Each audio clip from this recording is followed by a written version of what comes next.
Halo semuanya, pada video ini kami akan memaparkan Green Construction yang berjudul Penerapan Green Building pada Gedung Perkantoran Squeeze Tower.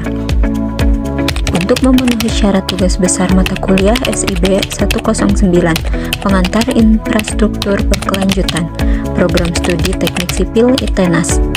Berikut adalah anggota kelompok kami.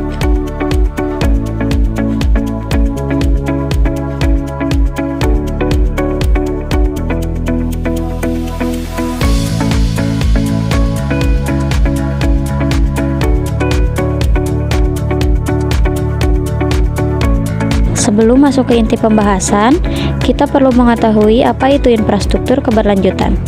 Keberlanjutan atau sustainable adalah keadaan ekonomi di mana tuntunan masyarakat dan perdagangan terhadap lingkungan dapat dipenuhi tanpa mengurangi kapasitas lingkungan untuk menyediakan kebutuhan bagi generasi mendatang. Infrastruktur dapat dikatakan keberlanjutan apabila memenuhi 3 pilar.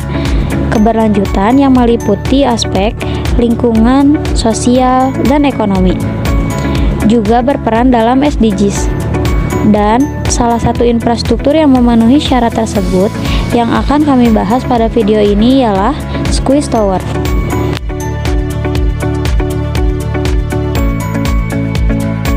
Gedung perkantoran yang berlokasi pada kawasan Sudirman Central Business District (SCBD), Jakarta ini mulai dibangun pada 10 Desember 2013 dengan estimasi biaya awal sekitar 2,1 sampai 2,3 triliun rupiah dan akhirnya mulai beroperasi pada Desember 2018 dengan total biaya 2,9 triliun rupiah dengan mempertimbangkan inflasi tahun 2022.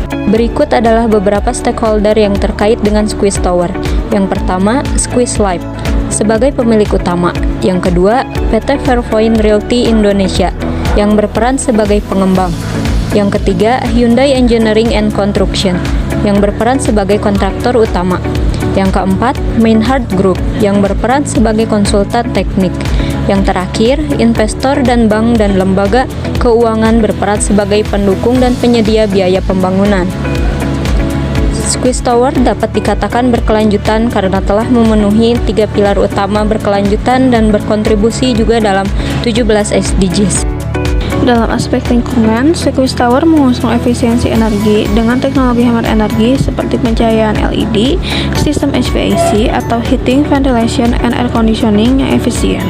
Penggunaan efisiensi energi termasuk ke dalam SDGs nomor 7, yaitu Affordable and Clean Energy atau energi bersih dan terjangkau.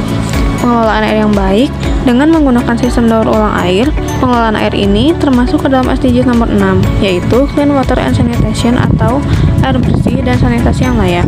Penggunaan material konstruksi yang juga memperhatikan dampak lingkungan serta keberadaan ruang hijau mendukung pelestarian ekosistem daratan di mana penggunaan material yang ramah lingkungan termasuk ke dalam SDGs nomor 15 yaitu Life on Land atau ekosistem daratan dan SDGs nomor 12 yaitu Responsible Consumption and Production atau konsumsi dan produksi yang bertanggung jawab.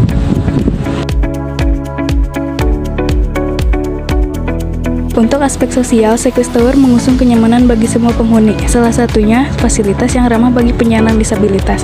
Fasilitas tersebut termasuk ke dalam SDGs nomor 11 yaitu Sustainable Cities and Communities atau kota dan komunitas berkelanjutan. Desain dari gedung Squeeze Tower ini juga mendukung kesehatan bagi para penghuni seperti ventilasi yang baik, pencahayaan alami, dan menggunakan material yang aman bagi kesehatan. Gedung ini juga mendukung kesejahteraan fisik dan mental yang dapat dikategorikan ke dalam SDGs nomor 3, yaitu Good Health and Well-being atau kehidupan sehat yang sejahtera. Dan untuk aspek ekonomi, Squeeze Tower berhasil mengurangi biaya operasional jangka panjang mencakup pengurangan biaya energi dan pemeliharaan yang membantu meningkatkan efisiensi biaya bagi pengelola dan penghuni gedung. SDGs yang terkait dengan aspek ekonomi tersebut adalah nomor 8, yaitu Decent Work and Economic Growth atau pekerjaan layak dan pertumbuhan ekonomi.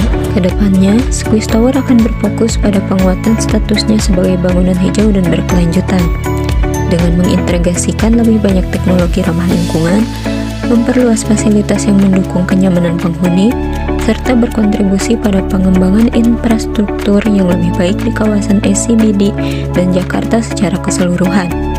Dengan langkah-langkah ini, Swiss Tower akan tetap menjadi contoh bangunan perkantoran yang canggih, efisien, dan mendukung keberlanjutan dalam jangka panjang.